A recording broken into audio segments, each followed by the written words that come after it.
Всяко море има изключителната способност да се самолекува, но без нас хората няма как да се справи. Застрашено ли е Черно море? Но когато прекалено много го натиснем, т.е. натиска, когато от човешка страна е голям, то не може да нас смогне само. Затова трябва да му помагаме. То все пак е наше море. Способността на Черно море да се възстановява е близо до критичната си граница. Ако тя бъде премината, промените ще бъдат необратими. Преди милиарди години тук от морето се заражда животът на Земята. Затова е и наша отговорността да го пазим чисто.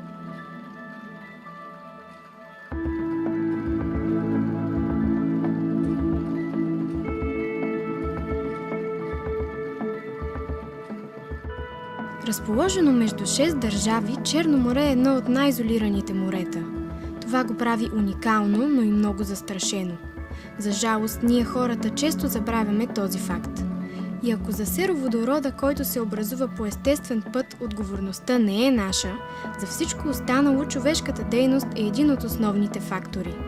А нашето море е натоварено и с допълнителни рискове. Черно море е затворено, с много малка отточност и проблема е, че много реки се вливат в него. Всичко, което се използва в бита, реално може да бъде намерено в реките ни и после попада в морето.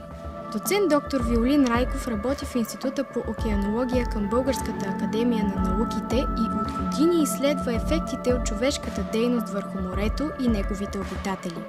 Една от главните опасности е пластмасата. Понеже е ефтина, тя е най-лесният вариант за бърза употреба. Разграждането й е дълъг процес със смъртоносни последици за морския свят.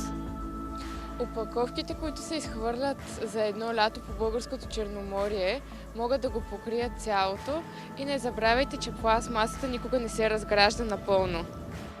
Само за един ден миналото лято варненските рибари извадиха ето тук 7 тона боклук, за който сме отговорни всички ние. Това, с което доцент Райков и колегите му се занимават все по-активно, са микропластмасите. Почти невидимите частици, до които се разпадат удобните ни пластмасови вещи, когато попаднат в морето. Какво е влиянието на микропластмасата върху морския свят в Черно море? В момента учените в цял свят са достигнали до извода, че микропластмасите, следствие на раздробяване на макропластмасите, са влезли във всяко едно ниво на организация на животинския свят, включително и човека. Но ефектите върху здравето и върху физиологичните процеси все още не са изяснени. Само преди дни авторитетното списание Science съобщи, че микропластмаси са открити и в кръвта на отделни хора. За сега няма достатъчно данни какво означава това за нас хората. Отдавна обаче учените знаят, че всяка промяна в средата задейства верига от нови промени, така че боклукът влияе върху всичко в морето. От планктона до водните хора, делфините.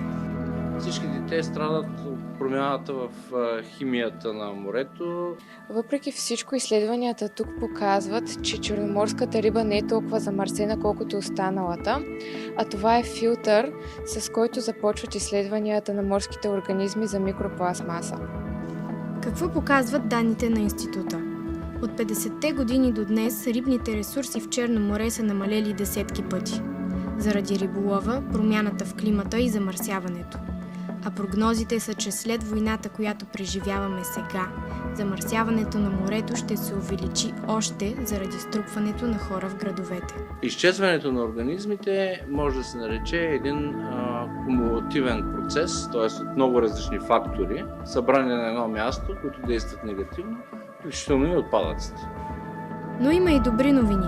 В Черно море все още няма острови от боклук, а рибата ни е по-вкусна не само защото водата е ниско солена, но и защото е и по-чиста. Самата черноморска риба, първо по вкусови качества, въобще не отстъпва на нито една риба в Световния океан или пък в речните басейни.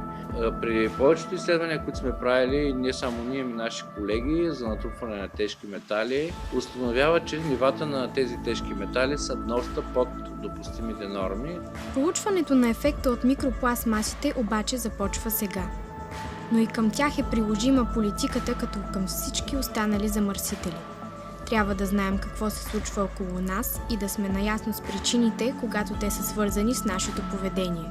Ако всички ние променим поведението си, това ще помогне значително за опазването на Черно море. Само от нас зависи как ще изглежда Черно море и това, което можем да направим, е да не оставяме отпадъци след себе си. Защото морето е едно.